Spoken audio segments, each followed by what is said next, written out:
Welcome to what is easily one of the rarest modern Audis you've probably never heard of, because this is an Audi RS5 Sportback Ascari Edition, one of just 100 ever produced. So the way I figured I'd break down this review is I'll first walk you through the RS5, and then we can jump into the Ascari Edition and what I think makes this car special, and then at the end I'll tell you whether or not I think it's worth it.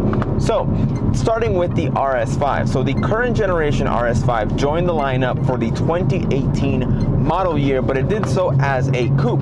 The Sportback, which this is, essentially meaning it has 4 doors, joined for the 2019 model year. However, for 2021, both cars get a refresh in the name of new updated styling and updated tech in the interior, so I'm driving that updated car. So what makes the RS5 go?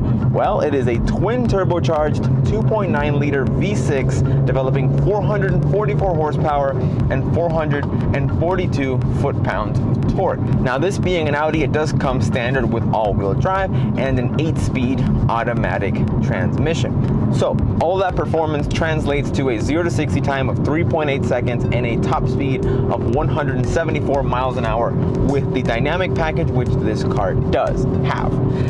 So let's start with the power delivery. The power delivery, it is quite intense. Frankly, 444 horsepower is nothing to scoff at. However, this car, the butt dyno is telling me somewhere closer to 500. This feels more powerful than those figures would suggest. And I think the culprit here is going to be that torque figure, that 442 foot-pounds of torque, and the way this transmission is tuned to deliver that torque.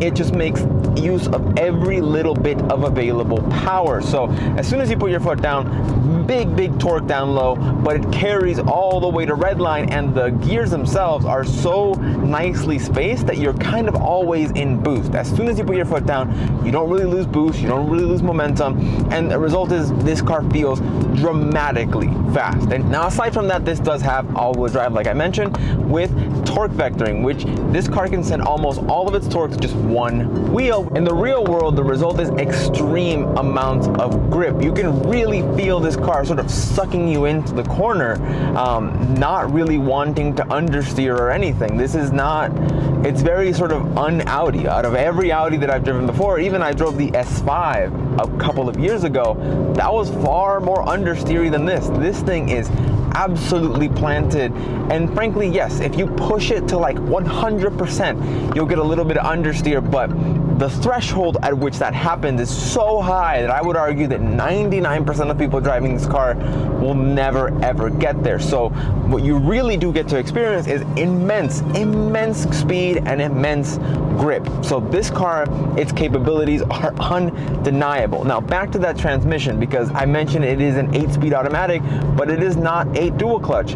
However, I'm not holding that against this car because the tuning of it is so great, and the speed with which it shifts is so fast that frankly, I wouldn't care that the fact that it's not a dual clutch. It's perfectly fine, and around town, which is where you're likely going to spend most of your time with this car, is incredibly smooth. You can't even notice it, which is great. So up here, when I'm in the canyons, you're really blasting, I'm not really looking for any additional performance from the transmission. Now, to round up the engine section as I get caught in a little bit of traffic, let's talk about the sound, because you can hear the sound through the cabin as I accelerate, but it's not overly dramatic. I do think that V6 sounds wonderful, especially when you have your foot planted in it. It screams and it sings a really nice tone. It feels refined, and it kind of goes along with the sort of luxury-esque, theme of this car. Now, when you do upshift in anger, it does have that characteristic sort of Audi Volkswagen fart noise, which I really don't know how else to describe it, but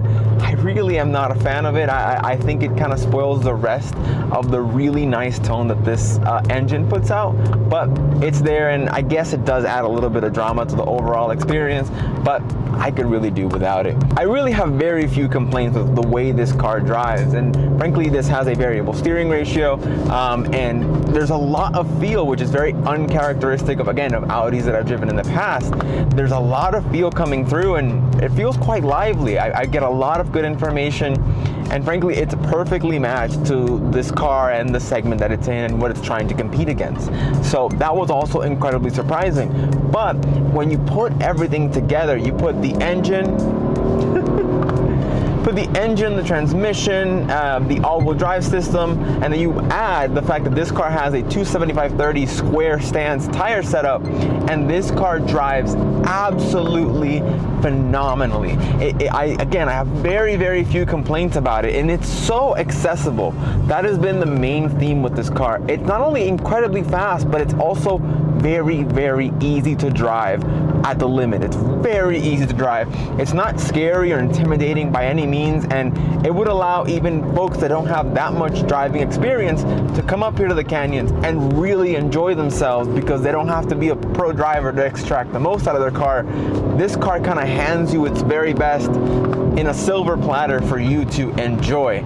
And that's kind of been the overarching theme of my time with this car. The more I push it, the more rewarding it becomes, and frankly, the limits of this car are much higher than I really expected. So overall, on the driving section, this car is an absolute winner. So let's loop back to the Ascari Edition end of this equation, because that adds a lot to the way this car drives. The package costs $20,500, but you get the beautiful Ascari blue paint, carbon ceramic front brakes, those 275/30 profile tires that I mentioned earlier, big 20-inch wheels, forged wheels. You have an incredible amount of carbon throughout, the variable steering ratio, this Alcantara steering wheel. You also get the RS dynamic suspension. So there's a lot in that package. Is it expensive? Sure, but you're getting a lot for that money. But the thing I want to touch on are those carbon ceramic front brakes. First of all, they're freaking enormous, and they're also blue color matched to the car, although it is slightly different shade of blue, but they are blue just like the rest of the car. And they are probably one of my favorite aspects of the car.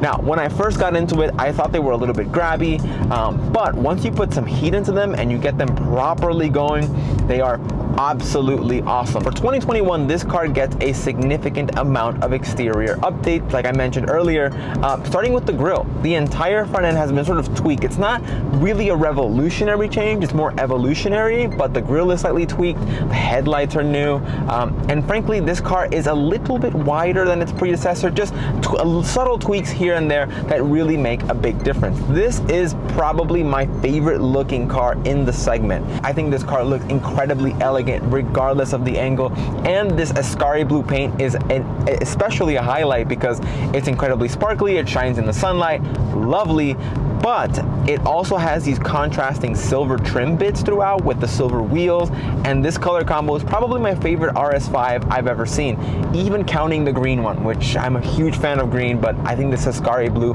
really takes it. And overall, just the design of this car, the tail lights, the LED tail lights look fantastic. I love the way this car is styled. I like the silhouette. Also, the sloping roof line. You know, we have a lot of, coupe style SUVs now, but this really does actually have a proper nailed sloping roof line. It looks classy. This car just, frankly, it screams that it looks as expensive as it is, and we'll touch on price a little bit later, but I really have no downsides in terms of design. I think Audi nailed it. I've loved the RS5, the way the RS5 looks since it launched, and frankly, seeing it this many years on is only cementing in my mind that it has aged quite well.